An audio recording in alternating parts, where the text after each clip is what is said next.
Hello guys, आज चाहिँ मैले मेरो काममा चाहिँ नयाँ एक्सपिरियन्स गरेँ के।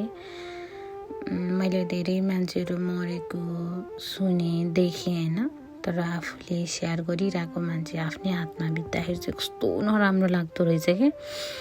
म काम गर्ने ठाउँमा चाहिँ एकजना 96 वर्षको बुढी आमा हुनुहुन्थ्यो है। उहाँ चाहिँ प्रायः बोल्नुहुन्थेन, तर कहिलेकाहीँ चाहिँ हामीले बोलायो भने चाहिँ कहिलेकाहीँ बोल्नुहुन्थ्यो क्या।